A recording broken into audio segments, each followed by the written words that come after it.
Hello and welcome to episode 7 of the NewsX India A-List. Every week, we go through the process of giving to you, the people of India, the best of the people here in India. For us to look ahead as a country connected with the world that is in a possible chance of competing and taking on the world and becoming the nerve center of ideas and innovation, we have to first look at our biggest asset, and that's our people. We profile 5 of them on every episode, every week that we conducted. Let's get started with our first guest tonight. As a director, writer, author, and filmmaker, our first guest wears many hats. He breathes life into scripts and has been helping companies in advertising and communications, helping them spread their message. We have with us Mayank Gaur. Let's listen in.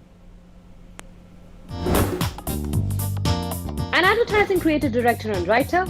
The basic idea was to try and discover their own soul. That is the space where my story comes from. Author of Which Life Are You From? What the book is attempting to do is to completely separate religion from spiritual quest. NewsX A-List proudly recognizes Mayank Gaur for excellence in creative concept. Hello and welcome to NewsX India A-List. I am your host Megha Sharma. With me is a very special guest.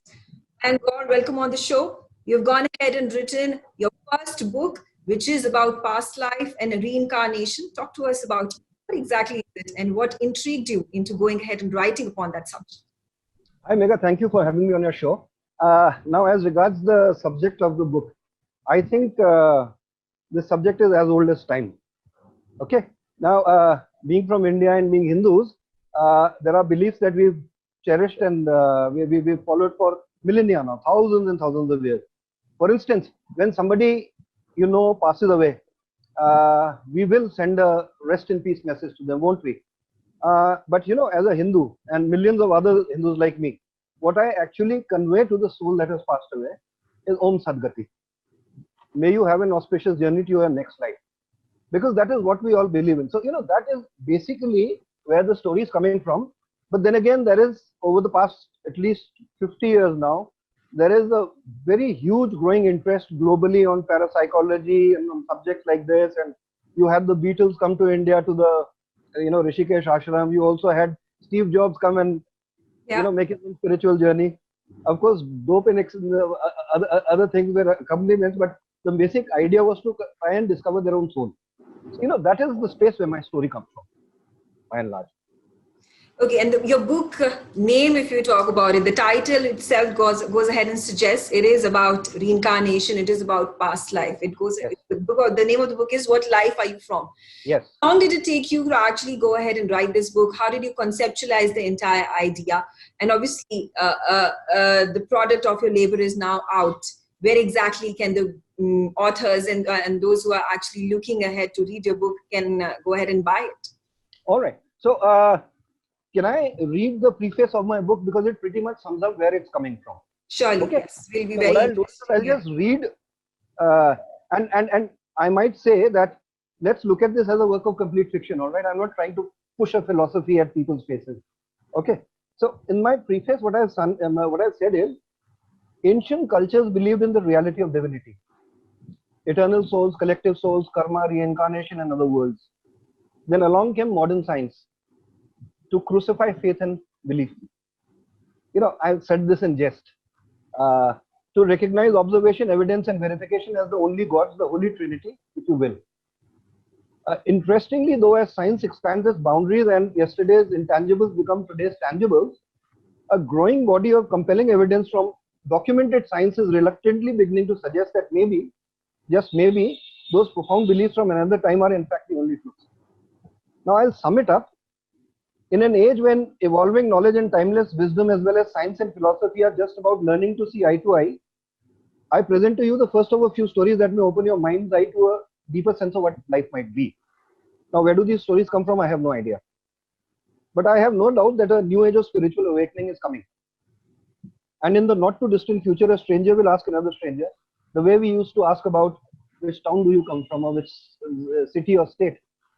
Very soon a stranger will meet another stranger and say, hey, which life do you come from? Which life are you from? So that is where the basic intrigue and the storyline comes from. I think that's very interesting. I, as somebody who's gone ahead and understood what the preface is, would be very interested and curious to go ahead and grab that copy. And so would thousands and millions of people who are watching this right now. But also talk to me, Mayank, about you went ahead and said that this is about Hindu faith. Is this particularly one particular religion or faith that you have gone ahead and kept in mind and then written your book? Okay, let me correct myself here.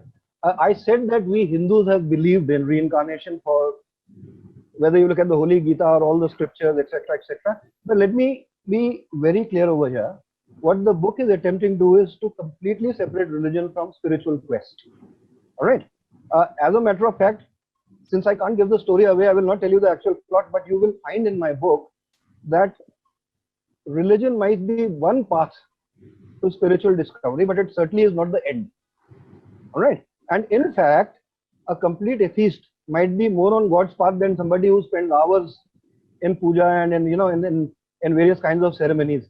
So one has tried to clearly separate any religion from spiritual quest, and this is all about evolution. Now, I might quote to you Greg Zukov. Now, if you've read Greg Zukov, he's the author of Seat of the Soul, and Oprah Winfrey says that it was this book that changed her life completely. From a struggling, underconfident young woman to somebody who's become what she is. And she has in fact invited Gary Zukav to a program more than 30 times.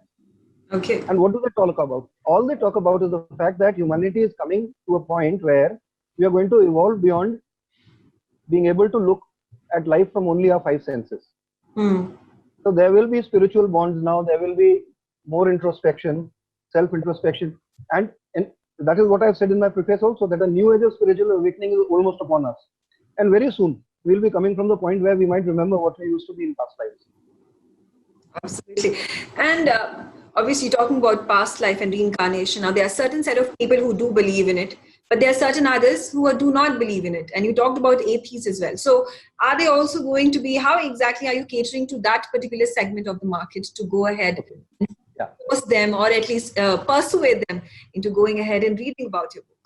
Well, that's a very good question. In advertising, we have this term, which is a willing suspension of disbelief. So what happens is that as an adult, I'll go and watch a Mickey Mouse or I'll watch a Superman, isn't it?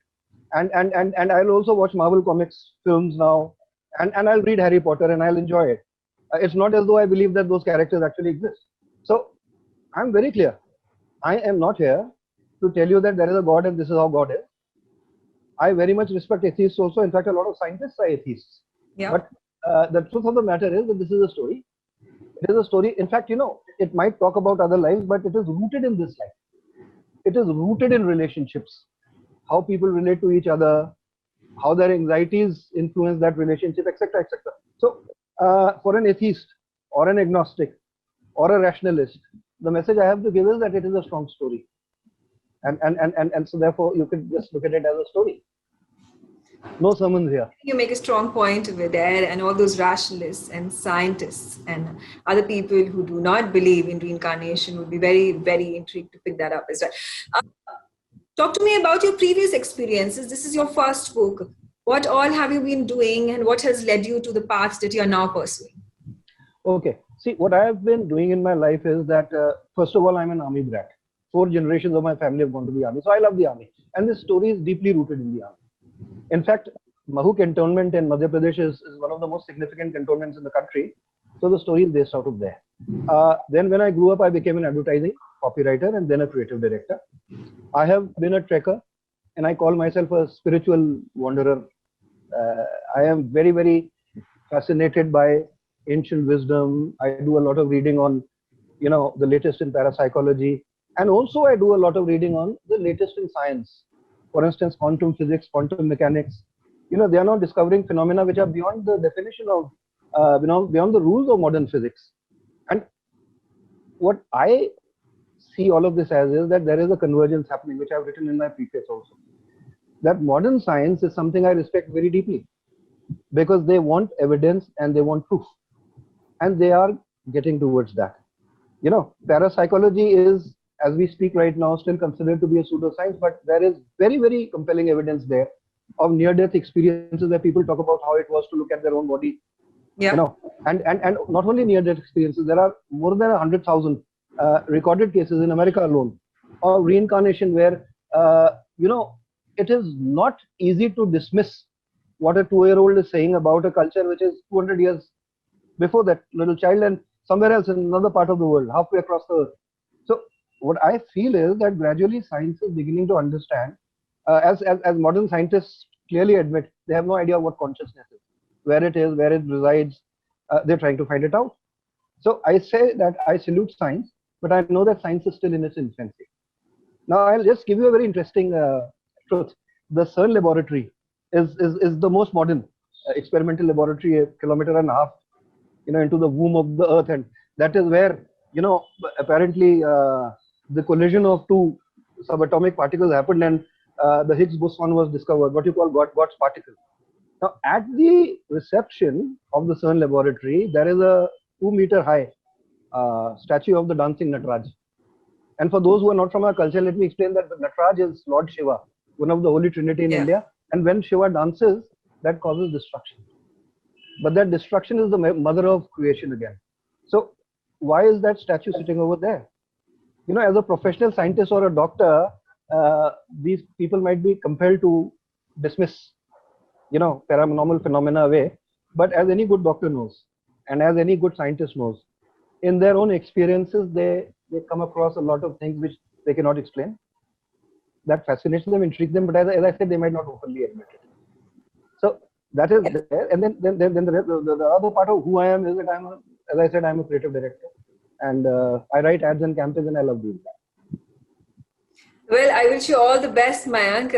It is going to be a fascinating read. I'm intrigued. I'm hundreds of thousands of people who are watching right now would be looking forward to reading your book, What Life Are You From? This book is in fact available online as well as in physical bookstores. You can go ahead and catch your copy. I thank once again Mayank for joining us on this broadcast and sharing his insight into past life, reincarnation, and his latest book. Thank you so much. Thank you again. Thank you.